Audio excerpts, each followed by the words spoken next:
आंदोलन जोर नहीं पकड़ रहा है, ये आंदोलन बार-बार बुझ रहा है।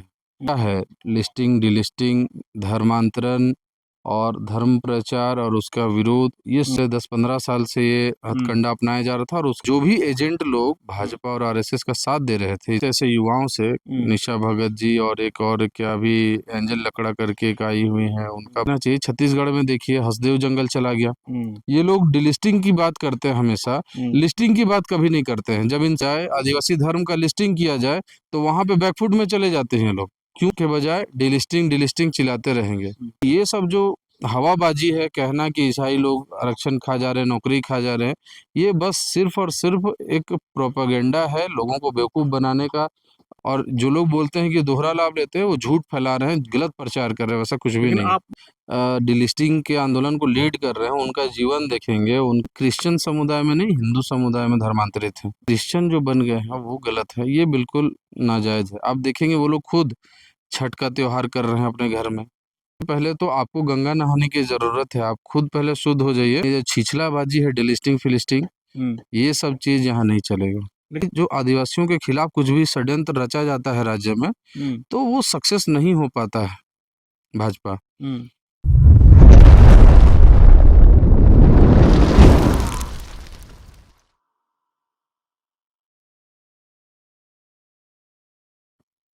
नमस्कार, जोहार। आप देख रहे हैं झारखंड स्वतंत्र खबर। अभी कहें कि झारखंड में जिस तरह से डिलिस्टिंग का मुद्दा गरमाया है, उसमें कुछ युवा डिलिस्टिंग के मुद्दा को लेकर के लगातार कहें कि अपनी बातों को रख भी रहे हैं। लेकिन हमारे साथ अमरनाथ लकड़ा हैं, जो आदिवासी नेता कहें, युवा नेता कहें, और जिस तरह से अपनी बातों को लगातार रखते हैं, तो आज लगा कि डिलिस्टिंग पर एक बार बात करना चाहिए। जिस तरह से कुछ आदिवासी युवा नेता नेत्री जो भी हैं, वो डिलिस्टिंग की बात कर रहे हैं। इतना तक तो अब मुंडन करा करके कुछ लोग राष्ट्रपति को भी भेजेंगे। तो तमाम बात करते हैं अमरनाथ जी से और जानते हैं कि उस पर इनका क्या प्रतिक्रिया है। जोहार। जोहार जोहार। डिलिस्टिंग का मुद्दा कहें एक बार फिर झारखंड में जोरों शोर से पकड़ रहा है। अब आदिवासी युवा इस आंदोलन में खुद भी रहे हैं, युवा हों, युवतियां हों या आदिवासी नेत्री भी कहें, तो उस पर आपका क्या प्रतिक्रिया है? सबसे पहले तो ये आंदोलन जोर नहीं पकड़ रहा है, ये आंदोलन बार बार बुझ रहा है। ये लोग कोशिश कर रहे हैं आंदोलन बड़ा करने का, बड़ा यहाँ पे माहौल बनाने का, लेकिन वो बन नहीं पा रहा है। तो प्रयास ये लोग लगातार करते जा रहे हैं। अभी इसमें एक जो आप बोले, मैंने भी देखा मीडिया में, अभी निशा भगत जी जो है वो ये बयान दी है कि हम अपना 12 तारीख को मुंडन करवाएंगे और अपना बाल राष्ट्रपति को भेजेंगे, ताकि वो जाग जाएं और हमारे धर्म को बचाने के लिए आगे आए। और डिलिस्टिंग का वो बहुत पुरजोर मांग कर रही हैं। तो सबसे पहले तो हम यही कहना चाहेंगे कि जो हमारी आवाम है, हमारे झारखंड की जनता है, उनसे कि ये जो तरीका है लिस्टिंग, डिलिस्टिंग, धर्मांतरण और धर्म प्रचार और उसका विरोध, ये सारे के सारे हथकंडे ऑलरेडी छत्तीसगढ़ में अपनाए जा चुके हैं। वहाँ पे पिछले 10-15 साल से ये हथकंडा अपनाया जा रहा था और उसका रिजल्ट उनको बहुत अच्छा मिला। और वहाँ पे जो भी एजेंट लोग भाजपा और आरएसएस का साथ दे रहे थे इन सब कामों में, वो लोग मालामाल हो गए।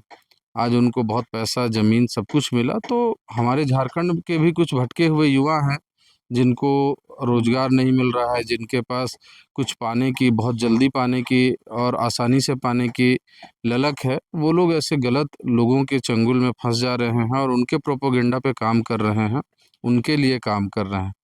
तो सबसे पहले वही कहना हम चाहेंगे कि मतलब मेरा अनुरोध रहेगा ऐसे-ऐसे युवाओं से, निशा भगत जी और एक और क्या अभी एंजल लकड़ा करके एक आई हुई हैं, उनका बयान मैं देख रहा था।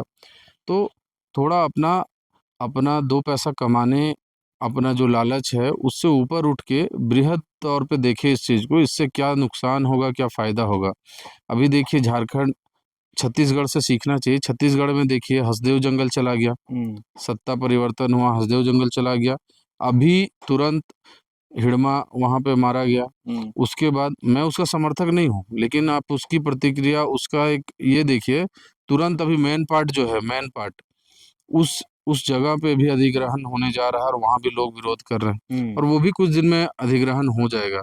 तो कहने का मेरा मतलब है कि जो छत्तीसगढ़ में जो फ़ॉर्मूला हिट हो चुका है, को पूरी दुनिया जानती है, उसी फॉर्मूला को यहाँ भी लोग लाने की कोशिश कर रहे हैं और बहुत दुःख की बात है, हमारे कुछ युवा समझ नहीं पा रहे हैं और वैसे-वैसे लोगों के प्रोपेगेंडा में फँस के उनका साथ दे रहे हैं। ये लोग डिलिस्टिंग की बात करते हैं हमेशा, लिस्टिंग की बात कभी नहीं करते हैं। जब इनसे बात कीजिएगा लिस्टिंग किया जाए, सरना धर्म को लिस्टिंग किया जाए, आदिवासी धर्म का लिस्टिंग किया जाए, तो वहाँ पे बैकफुट में चले जाते हैं लोग। क्यों? क्योंकि इनकी जो नियत है, इनकी जो इच्छा है, वो आदिवासी की अपनी जो रियल आइडेंटिटी है, अपनी जो अलग पहचान है, उसको दिलाने में बिल्कुल भी रुचि नहीं है इनको। इनको बस जिस काम के लिए पैसे मिले हैं, वही काम करना है और ये लिस्टिंग के बजाय डिलिस्टिंग चिल्लाते रहेंगे। तो मेरा एकदम सीधा साफ कहना है इनसे भी और हमारे राज्य के सभी आदिवासी भाई-बहनों से भी कि हम लोगों को डिलिस्टिंग के बजाय लिस्टिंग के ऊपर ज़ोर लगाना चाहिए। अगर लिस्टिंग होगा, हमारा धर्म कोड हमें मिलेगा, आदिवासी धर्म कोड मिलेगा, तो डिलिस्टिंग की कहीं आवश्यकता ही नहीं पड़ेगी। वो ऑटोमेटिक व्यवस्था है, वो ऑटोमेटिक डिलिस्टिंग हो जाएगा, है कि नहीं? लेकिन निशा भगत की बात आपकी तो लगातार कहते हैं कि धर्मांतरित आदिवासी माने ईसाई हम लोग आरक्षण खा रहे हैं, हम लोग को नौकरी खा रहे हैं, लगातार वो हर करीब-करीब इस बात को रखते रहते हैं वो। देखिए, जहाँ तक मैं जानता हूँ किसी भी नौकरी के लिए, किसी भी नौकरी को पाने के लिए एक मिनिमम क्राइटेरिया होता है, एग्ज़ाम लिया जाता है, उसमें एक मिनिमम क्राइटेरिया होता है कि 30% मार्क्स आपको लाना है, 50% मार्क्स लाना है, 40% मार्क्स लाना है।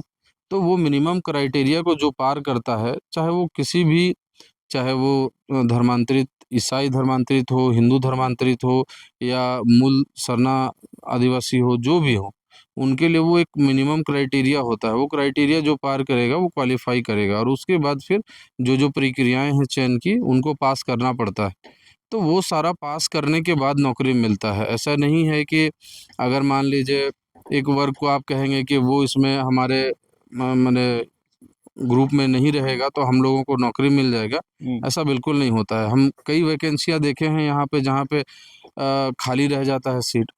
हमारे बहुत सारे मेडिकल कॉलेज हैं, मैनेजमेंट के कॉलेज हैं, इंजीनियरिंग कॉलेजेस हैं, वहाँ पे आज भी सीटें खाली रह जाती हैं।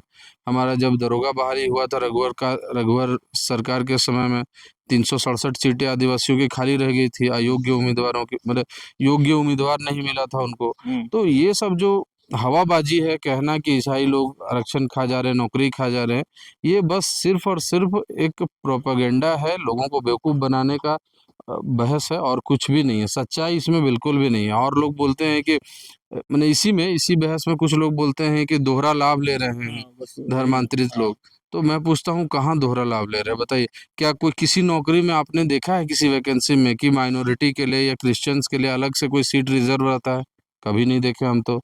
कहीं पे आप देखे हैं कि कोई भी मतलब कि अगर आदिवासी में क्रिश्चियन है अगर धर्मांतरित है तो उसको मतलब इतना ही कम मार्क्स लाना है और जो धर्मांतरित नहीं है उसको इतना मार्क्स लाना है। एसटी है, चाहे इधर का चाहे उधर का, सेम मार्क्स लाना है, सेम कट ऑफ है। तो ये सब दोहरा लाभ वाला जो झूठ-मूठ का हवाबाजी किया जैसे स्कॉलरशिप भी मिलता है, तो माइनॉरिटीज़ को भी मिलता है, ठीक है? और एसटी को भी मिलता है। तो अब एसटी में सारे माइनॉरिटी नहीं आते हैं। जैसे माइनॉरिटी में मुस्लिम आता है, सिख आता है, जैन आते हैं, क्रिश्चियंस आते हैं और भी कुछ लोग हैं वो आते हैं। तो सभी लोग एसटी में नहीं आते हैं, लेकिन कॉमन जो है वो क्रिश्चियन लोगों में है यहाँ के क्रिश्चियंस में कि यहाँ के क्रिश्चियंस में लगभग 80-90% लोग एसटी सोसाइटी से आते हैं। तो उस चीज़ को ये लोग कहते हैं कि दोनों तरफ से लाभ ले रहा है, एसटी से भी ले रहा है, माइनॉरिटी से भी लाभ ले रहा है। लेकिन ऐसा नहीं है, आप कभी भी स्कॉलरशिप का फॉर्म देखेंगे, तो उसमें ये क्लियरली मेंशन रहता है, क्लियरली लिखा हुआ रहता है कि आप राज्य सरकार या केंद्र सरकार या माइनॉरिटी या जनजाति जाति का जो भी लाभ है, वो सिर्फ़ एक ही ले सकते हैं। किसी भी से लीजिए, आप एलिजिबल हैं दोनों तरफ से लेने के लिए, किसी एक से ही ले सकते हैं लेकिन। ऐसा नहीं है कि आप एसटी से भी स्कॉलरशिप ले लिए, माइनॉरिटी से भी स्कॉलरशिप ले लिए, वैसा नहीं है। या अगर आप एसटी से लिए तो माइनॉरिटी से आपको नहीं मिलेगा, माइनॉरिटी से लिए हैं तो एसटी से नहीं मिलेगा।